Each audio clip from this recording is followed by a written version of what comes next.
Maithili express की शानदार प्रस्तुति।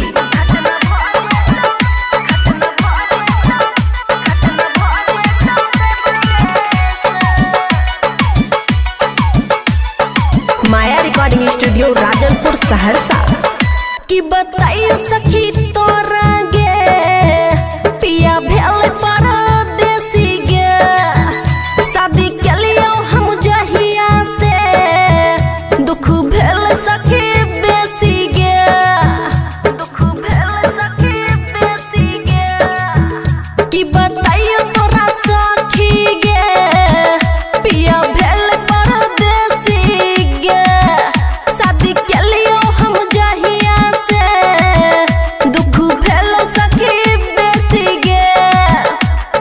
देवरा हमर बड़ा छौ गे खेलारी पिया बुझो नहीं खतरा गे, देवरा हमर बड़ा छौ गे खेलारी पिया बुझो नहीं खतरा गे। जदी सैया घर एतो नहीं हमर घटना भ जेतो देवरे से, जदी सैया घर एतो नहीं हमर घटना भ जेतो देवरे से। डीजे सुमित सतीश रैमा, सुमित सतीश रैमा।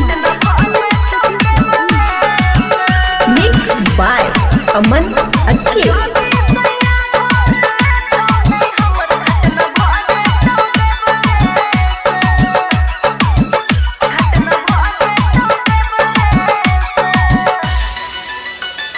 ससुरा से निक हमर रहोगे सखी, नहरा के हमारा यारवा के सखी, नहरा के हमारा यारवा।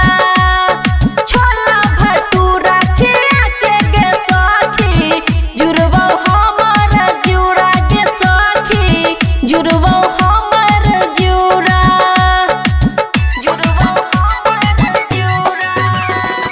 ससुरा के निक हमर रहे गे सखी, नहरा के हमारा यारवा गे सखी, नहरा के हमारा यारवा। छोला भटूरा खिया के गे सखी, जुड़वो हमर जियुरवा गे सखी, जुड़वो हमर जियुरवा।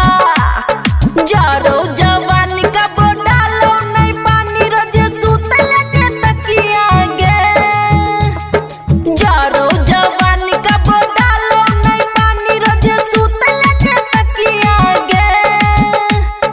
जदी सैया घर एतो नहीं हमर घटना भ जेतो देवरे से, जदी सैया घर एतो नहीं हमर घटना भ जेतो देवरे से।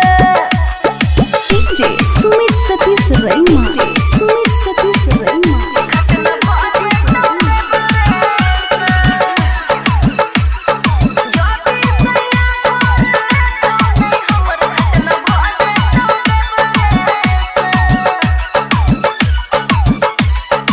माया रिकॉर्डिंग स्टूडियो राजनपुर सहरसा। अमन अक्की पिया सुने गे सखी, बुझो नहीं हमर परेशानी गे सखी, बुझो नहीं हमर परेशानी।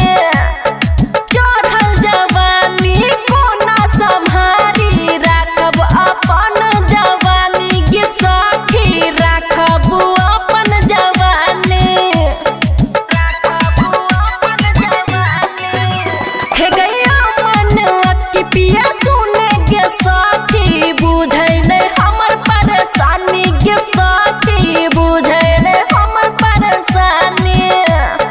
चढ़ल जवानी कोना सम्हारी, राखब अपन जवानी गे सखी, राखब अपन जवानी।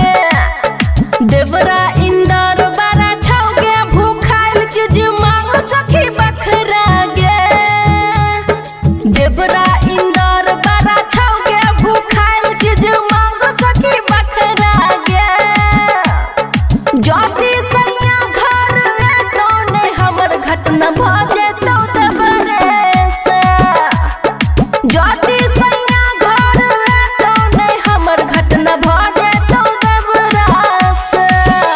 माया रिकॉर्डिंग स्टूडियो राजनपुर सहरसा।